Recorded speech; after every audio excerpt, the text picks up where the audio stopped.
My niece looked right at me at her college graduation party and said I would never understand real sacrifice because I never had children of my own. She said it with a small laugh, like it was nothing. Like it was just a joke between family. But the room got quiet for a second. A few people looked at their drinks. Nobody said anything. I did not argue with her that day. I just smiled and said, maybe you're right. Then I picked up my purse and I left early, before the cake was even cut. What she did not know, what almost nobody in that family knew, was that for 11 years, every single semester, I had been the one paying her college bill. Quietly. Without asking for thanks. Without ever once mentioning it out loud. My name is Rosalind Whitfield. I am 60 years old. I never had children of my own. And this is the story of what happened when my family finally learned the truth about where the money had really come from. I want to start at the beginning, because I think it will help you understand why I stayed so quiet for so long. I grew up as the oldest of 4 children, in a small house with not much money, but a lot of love. My father worked at a factory. My mother cleaned houses for other families. We did not have extra things. We had what we needed, and sometimes not even that. My younger sister, Cordelia, was the one everyone always paid attention to. She was warm and funny and easy to love. People just naturally gathered around her.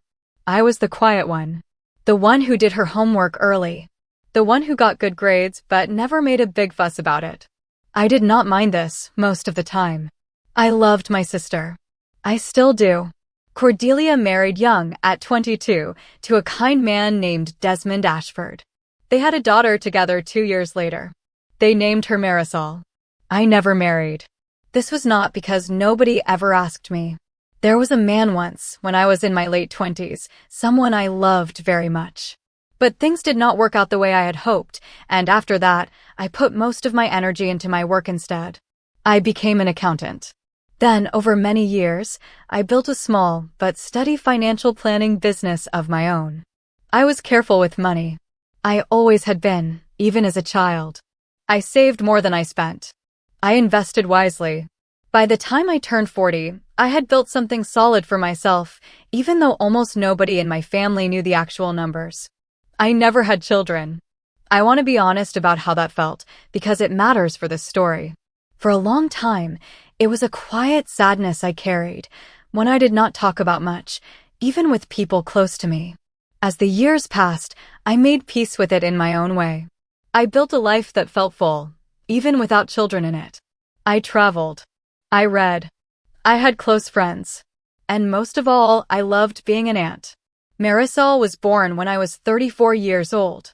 I remember holding her in the hospital, this tiny warm bundle, and feeling something shift inside me. I decided, right there in that hospital room, that even if I never had a child of my own, I would love this little girl with everything I had.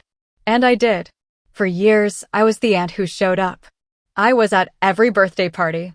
I was the one who took her to the zoo when her parents were busy with work.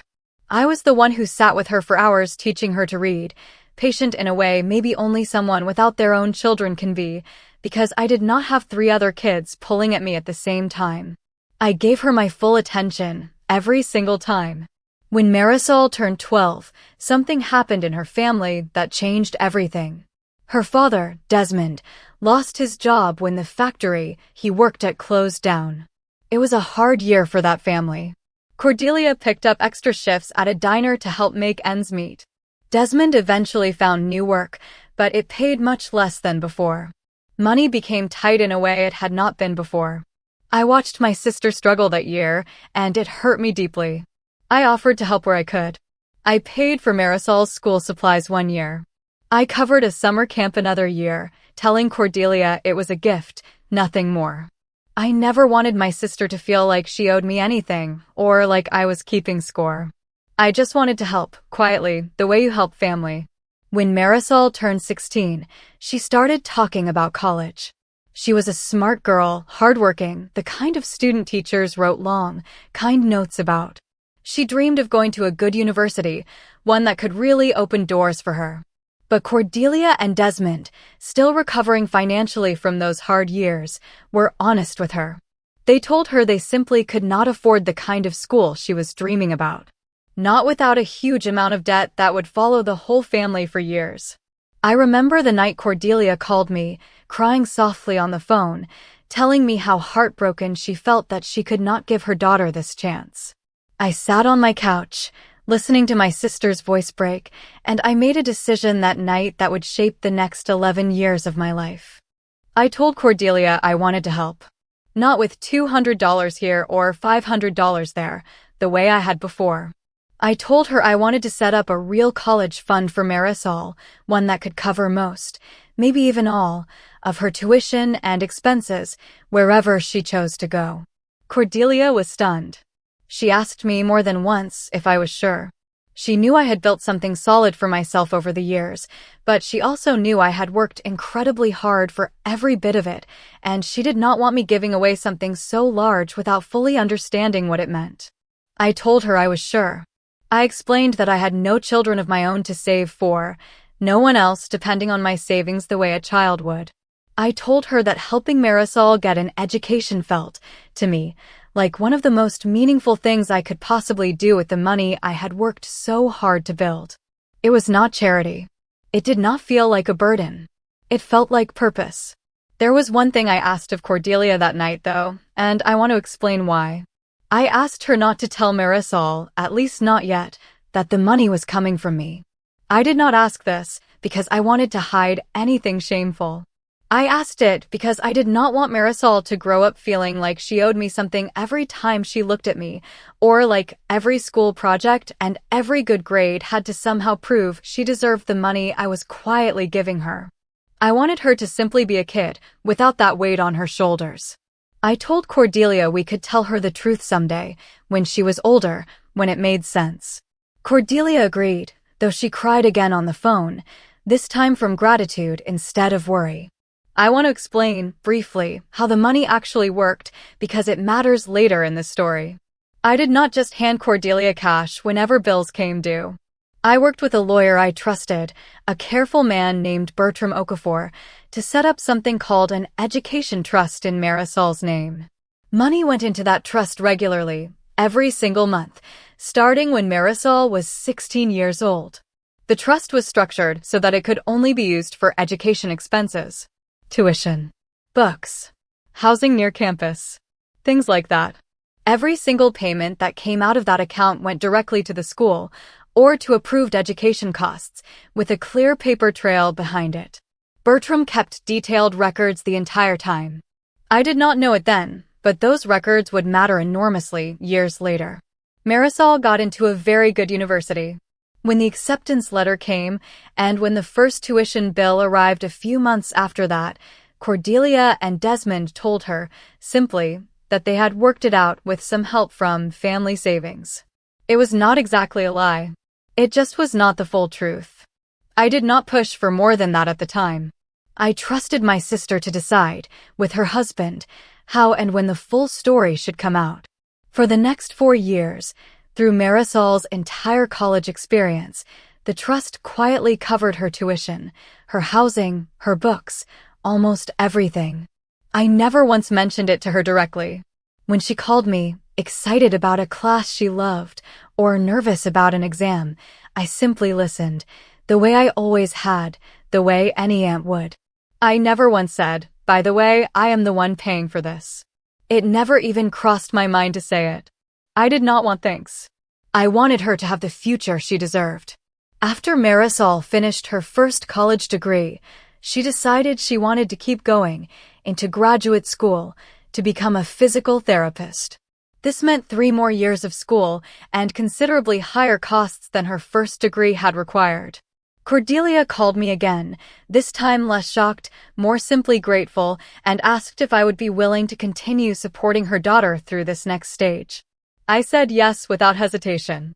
The trust kept growing, kept paying, semester after semester, quietly, for a total of 11 years, from the time Marisol was 16 until she finished her final graduate program at 27 years old. I want to be honest that during those 11 years, my relationship with Marisol herself stayed warm, but it also slowly changed in a way I did not always notice happening at the time. As she grew into an adult, moving through her 20s, she began spending more time with friends her own age, understandably, and less time with an aunt who did not have children of her own and, in her eyes I think, did not fully understand the pressures of student life, of loans, of building a career from nothing. I noticed, over the years, small comments here and there, nothing terrible, but small moments that stacked up quietly in my memory. At one family dinner, when I was maybe 55, Marisol was talking about how hard graduate school was, how much debt some of her friends were carrying, how lucky she felt that her parents had found a way to help her avoid most of that burden. She said this while looking at her mother, not at me, though I was sitting right there at the table. I remember feeling a small, quiet sting in that moment, though I said nothing. At another gathering, a cousin's wedding, Marisol was talking with some younger relatives about her career plans, her dreams of opening her own physical therapy practice someday. Someone asked her, jokingly, if I would help fund that dream too, since I was the family's fairy godmother, a nickname I did not even know people had started using for me.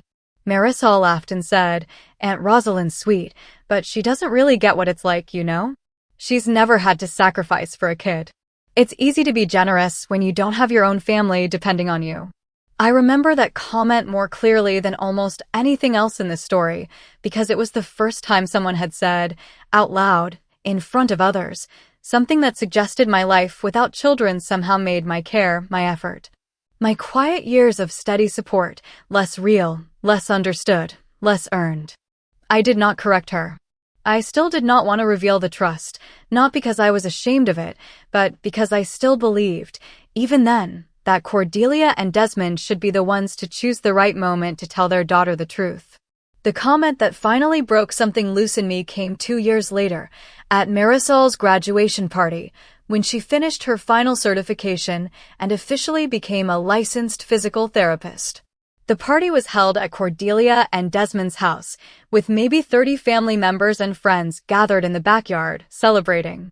I brought a gift, a nice pen set for her new office, along with a card. I remember standing near the dessert table, listening to Marisol talk with a small group of cousins about how hard the last 11 years had been, how much sacrifice it had taken from her parents, how grateful she was for everything they had given up to get her here. Then someone, I do not even remember who, mentioned me, saying something kind about how proud I must be of my niece. Marisol smiled, and then, in that same easy, joking tone she often used, she said, "Aunt Rosalind's great, don't get me wrong. But she'll never really understand real sacrifice, you know? She never had kids. It's a totally different thing when you're actually raising someone, giving up everything for them, year after year. She's just been the fun aunt. That's a different kind of love." A few people laughed softly. Someone changed the subject quickly, maybe sensing the moment was a little unkind, even if Marisol had not meant it that way. My sister Cordelia, standing nearby, went very still, and I saw her glance at me with an expression I will never forget. Something between guilt and worry. I did not say anything in that moment. I smiled, the way I always did, and I said quietly, "Maybe you're right." Then, a little while later, before the cake was cut, I picked up my purse, said a quiet goodbye to a few people, and left. I drove home that evening with tears in my eyes, not from anger exactly, but from a very old, very deep kind of hurt. I thought about all those years. The late-night phone calls with Cordelia when money was tight. The careful meetings with Bertram, setting everything up so it would help Marisol without ever making her feel burdened. The 11 years of watching a report card, a graduation photo, a new job announcement, and feeling proud in a quiet way I never once asked anyone to notice. I sat in my own kitchen that night, and for the first time in 11 years, I let myself really feel it. I had given so much, so quietly, for so long, and in one careless sentence at a backyard party, all of it had been reduced to the fun aunt who could never understand real sacrifice. I called Cordelia the next morning. I was not angry with her, but I told her honestly that I thought the time for keeping this secret had passed. I told her I thought Marisol deserved to know the truth, not so she would feel guilty, but simply because she deserved to understand her own life accurately, to know where the foundation under her feet had actually come from. Cordelia agreed, quietly, and told me she had been thinking the same thing for a while, but had not known how to bring it up. We decided, together, that she and Desmond would sit down with Marisol themselves first, privately, before anything else happened. That conversation took place about a week later, at Cordelia and Desmond's kitchen table. I was not there for it, but Cordelia told me about it afterward, in careful detail. She told Marisol the full truth. That the family savings they had mentioned all those years ago had actually been a trust set up by me, funded by me, every single semester, for 11 straight years. She explained why we had kept it quiet at first, when Marisol was young, wanting her to feel free rather than burdened. She explained that as Marisol got older, the right moment to tell her simply kept slipping by, until it became easier, in a strange way, to say nothing at all. Cordelia told me that Marisol went very pale during this conversation, then very quiet, and then, finally, she started to cry. Not from embarrassment about needing help, Cordelia said, but from the sudden, painful realization of what she had said at her own graduation party, in front of family, about the very woman who had made that graduation possible. Marisol asked her mother for the details. How much money? How long? What the trust paperwork actually looked like. Cordelia, at that point, brought out a folder Bertram had given her years earlier, with a full summary of every payment made over the 11 years, each one tied clearly to a tuition bill, a housing payment, a book fee. Marisol read through it at that kitchen table, her mother told me, for almost an hour, completely silent. Marisol called me 3 days later. I remember exactly where I was standing in my kitchen when the phone rang, because some part of me had been waiting for that call, wondering if it would come at all. Her voice was shaky from the very first word. Aunt Rosalind, she said, Mom told me everything. About the trust. About 11 years. I don't even know where to start. I did not say anything right away. I let her keep talking, because I sensed she needed to. I said something horrible at my party, she said. About you never understanding sacrifice. I've been thinking about it every single day since Mom told me the truth. I don't even know how to explain how ashamed I feel. I took a slow breath before answering, because I wanted to be honest with her, not just comforting. I'm not going to pretend that comment didn't hurt me, I told her. It did. It hurt more than I let anyone see that day. I've spent a long time in my life being told, in small ways, that not having children of my own made my love somehow smaller, or less real, or less understood. Hearing you say it, at your own graduation, after everything, made that old hurt feel very fresh again. Marisol was crying on the other end of the phone. I could hear it in her breathing. I never wanted you to feel that way, she said. I think I said it because it was easier than admitting how much I actually didn't understand about my own life. I always just believed the story that Mom and Dad had somehow figured it out on their own. I never once questioned it. I never once wondered where the money for private tutoring in high school came from, or the summer program before college, or my apartment near grad school. I just took it all, year after year, without ever really asking. And then I turned around and said you couldn't understand sacrifice, when you'd been quietly sacrificing for me the whole time, without ever once asking me to notice. I stayed quiet for a moment, letting her words settle. I didn't do it so you would notice, I finally said. I want you to understand that clearly. I didn't set up that trust hoping for thanks, or hoping you would someday realize how much I'd given. I did it because I loved you, and because I had the ability to help, and because helping you felt like one of the most meaningful things I could do with the life I built. That part hasn't changed, even after what you said at the party. Then why does it still feel like it matters so much that I said it? She asked, her voice small.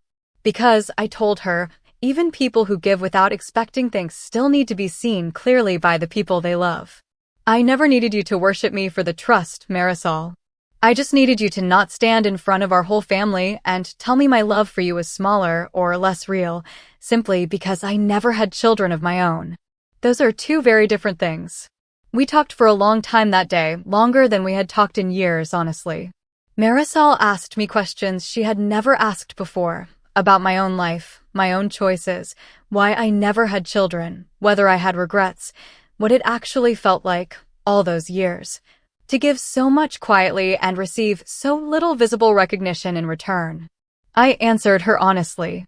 I told her about the man I had loved in my 20s and how things had not worked out the way I had once hoped. I told her that not having children of my own had been, for many years, a quiet grief I carried, one that softened over time but never fully disappeared. I told her that being her aunt, watching her grow, teaching her to read all those years ago, funding her education quietly through that trust, had become one of the deepest sources of meaning in my life. A way of pouring love into the world even without a child of my own to pour it into directly. I think, she said quietly, near the end of that call, that I mixed up sacrifice with suffering. I thought real sacrifice had to look hard and visible and painful, like mom working extra shifts at the diner or dad taking a lower-paying job. I never thought about quiet sacrifice. The kind where someone just keeps giving year after year without ever making sure anyone notices. I told her I thought that was one of the wisest things I had ever heard her say. In the months that followed, our relationship slowly rebuilt itself into something even stronger than it had been before. Marisol asked if she could take me to lunch, just the two of us, something we had not done in years. She started calling more often, not just to share good news, but simply to talk, the way she had when she was younger. At a family dinner about 6 months after the graduation party, in front of the same relatives who had heard her original comment, Marisol stood up, a little nervous, and said she wanted to say something. She talked about her education, about how grateful she was for it, and then she said, clearly and without any joking tone this time, that none of it would have been possible without her Aunt Rosalind, who had quietly funded her entire education for 11 years, without ever once asking for thanks or recognition. I said something really unfair to her once, Marisol told the table, her voice a little shaky. I said she'd never understand real sacrifice because she didn't have kids of her own. I was wrong. She sacrificed for me my whole life, quietly, in a way I never even noticed until I was old enough to actually look. I remember sitting at that table, feeling something warm settle in my chest, something that felt, finally, like being truly seen. I want to say clearly that I do not think Marisol's original comment came from a cruel place in her heart. I think it came from something simpler and sadder, a common mistake many people make, believing that love and sacrifice only count when they are loud, or visible, or difficult to watch happen. I had spent 11 years proving otherwise, quietly, one tuition payment at a time, without ever asking anyone to notice. These days, Marisol calls me every Sunday just to talk. She started her own small physical therapy practice last year, and she asked me, this time openly and directly, if I would be willing to help her think through the financial side of getting it started, the way an accountant and financial planner naturally would. I said yes, gladly, and we spent several long afternoons together working through the numbers, closer in those quiet working sessions than we had been in years. I still think about that graduation party sometimes. The small laugh. The quiet sting. The 11 years of careful, patient giving that almost went entirely unspoken, entirely unnoticed, if not for one honest conversation between a mother and daughter at a kitchen table. I have come to believe something important from all of this. Real sacrifice does not always look like the things we expect it to look like. Sometimes it is loud and visible, like a parent working 2 jobs to keep a family fed. But sometimes it is quiet and steady and invisible for years, like a woman without children of her own, setting aside money every single month for someone else's future, asking for nothing in return except the simple hope that this one small effort might help build a better life. If someone you loved dismissed your quiet sacrifice as something small, simply because it did not look the way they expected sacrifice to look, what would you do? Would you speak up right away in the heat of that hurt? Or would you do what I did and simply let the truth, patient and steady, find its own way into the light, exactly when it needed to?